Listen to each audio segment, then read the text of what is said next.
I'm Patricia Thornley and I'm the Director of the Energy and Bioproducts Research Institute at Aston University.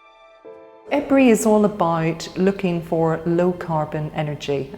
We live on a planet where if we don't switch to low carbon energy solutions very imminently, we're running out of time. So what we do here is we look at a whole range of different low carbon energy vectors, and we're particularly good at looking at the bioenergy. So that's turning wood, waste and plants into liquids, gases, and then we can turn those on into heat and electricity to actually provide the energy demands that people need every day of their lives. We're good at what we do because we've been doing it for a very long time.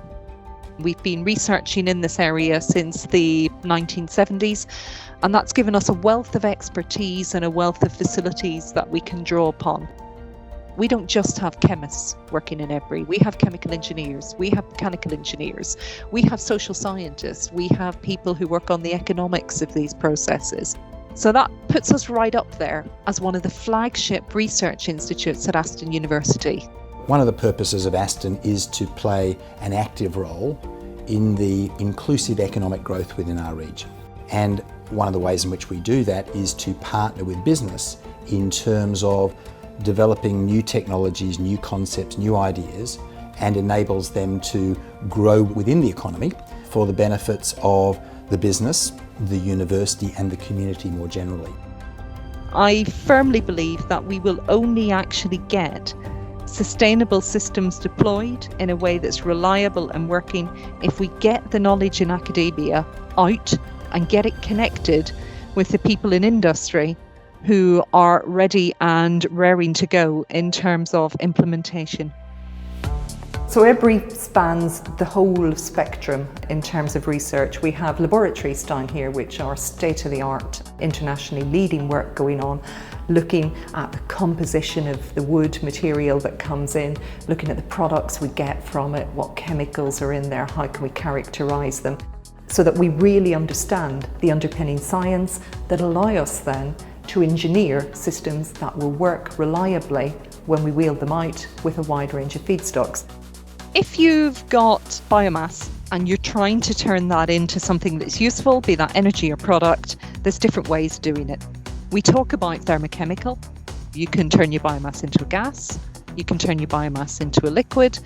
Unsurprisingly, turning it into a gas is called gasification. If you want to turn it into a liquid, that's called pyrolysis. There is another way. You can convert biologically. So that's using microbes and bacteria to actually break down the biomass. There's another third category of processes that we look at, and these are the catalytic ones. So catalysts are all about taking chemical reactions and finding elements and finding materials that you can put into that chemical reaction that make it happen faster and better. And we have huge expertise in EBRI in designing these catalysts. One of the really popular things at the moment is lots of people are looking for alternatives to aviation fuel. Aviation fuel is traditionally produced by a process called Fischer-Tropsch.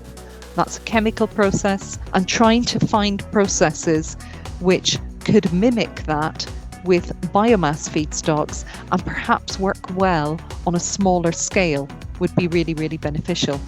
So we look at the thermochemical, the biological and the catalytic processes, and the reality is that often you find that you need combinations of these processes in order to really deliver an end product. What we have here at EBRI is the first vehicle charging system that can put electricity back into the grid as well as take it out as it charges the battery.